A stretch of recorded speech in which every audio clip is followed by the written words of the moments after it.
Brian Kelly to LSU. Notre Dame loses their coach to LSU. He sent out a text message last night.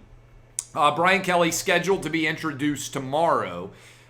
He had a 7 a.m. meeting with his team where Brian Kelly told everybody, peace out, I'm headed to LSU. He talked to them for 10 minutes. My question for all of you out there that have ever been to college, is there any way you're showing up for a 7 a.m. team meeting to hear that your coach is taking the money and he's running and he's going to leave you and he's headed down to Louisiana and you will probably never see him again in South Bend for the rest of your life? No way I'm showing up.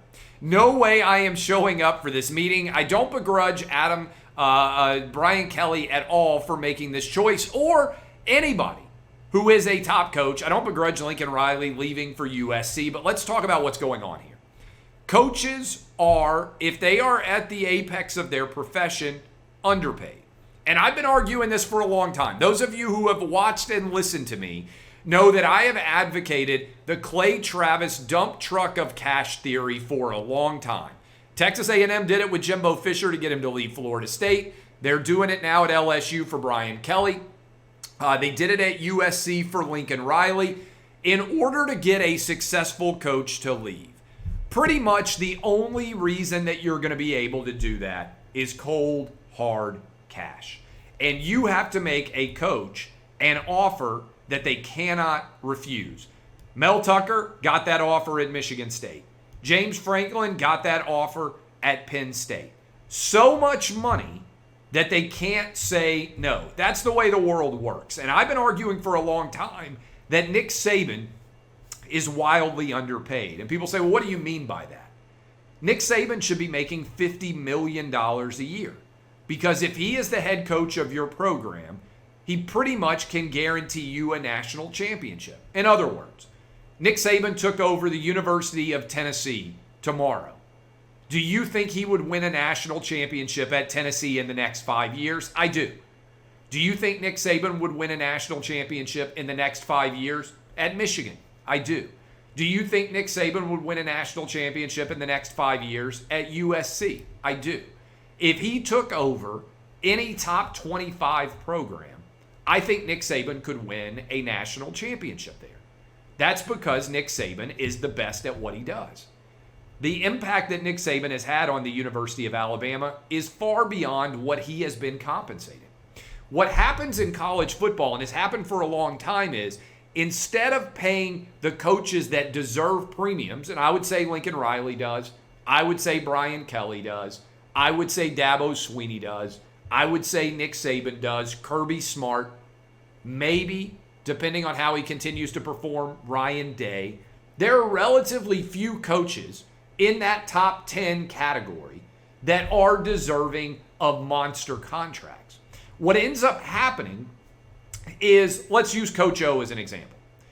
Coach O gets paid roughly similar to Nick Saban because that's how LSU demonstrates that they care as much about football as Alabama does. The top coaches are elevating salaries for the middle tier. The top 10 to 20 coaches are wildly underpaid. I really believe that. The next 20 to 80 coaches are mostly overpaid because the way you demonstrate that you care as much as Alabama, or you care as much as Clemson, or you care as much as Ohio State is by paying your coaches far more than they would otherwise be able to make. There are relatively few coaches, I think, that are true difference makers. Credit to USC and credit to LSU. They have hired coaches that I believe are guaranteed not to fail. This has been my biggest criticism for a long time with the University of Tennessee. When they hired Derek Dooley, when they hired Butch Jones, when they hired maybe Josh Heupel, when they hired all of these different coaches, they made a choice to pay market or below market. And what do they always say? Well, if this guy succeeds, then we'll pay him a lot more money.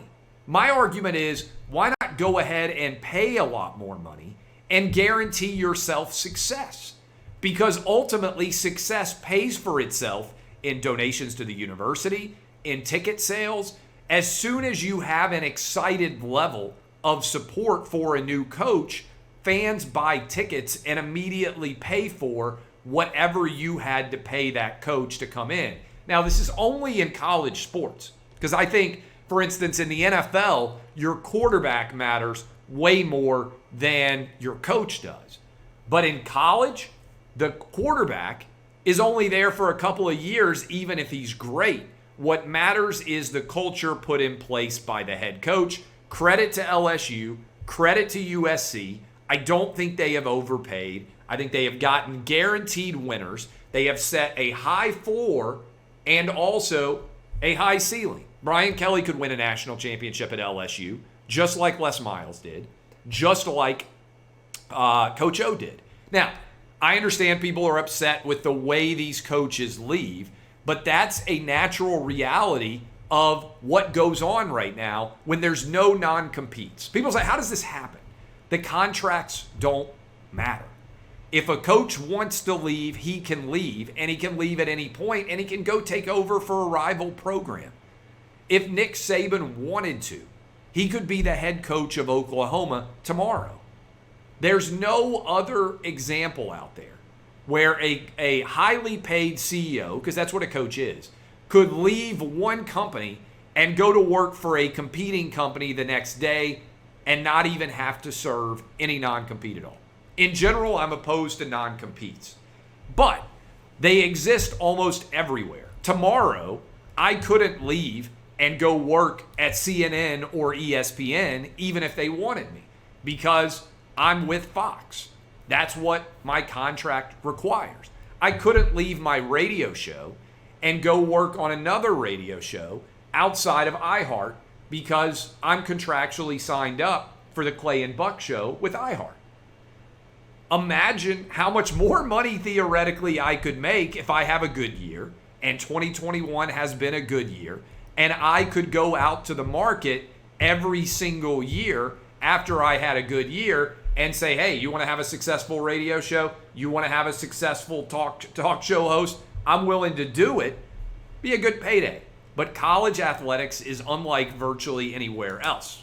So that's what's going on there. I don't begrudge the choice of Brian Kelly going to LSU. I think it was a good move. I think that Brian Kelly recognized that he wasn't going to win a national championship ever at Notre Dame, couldn't compete with Alabama, couldn't compete with Ohio State, couldn't compete with Clemson or other big Power 5 programs at Notre Dame. Why? Because I think those schools can get players in that Notre Dame never could.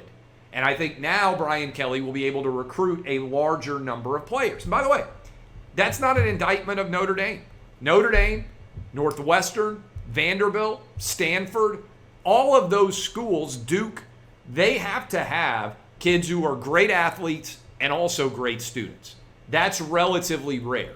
So the pool that they can recruit from is smaller. Notre Dame is doing the same thing. At LSU, Brian Kelly can go out and get anybody that he wants, in theory, bring him into his program.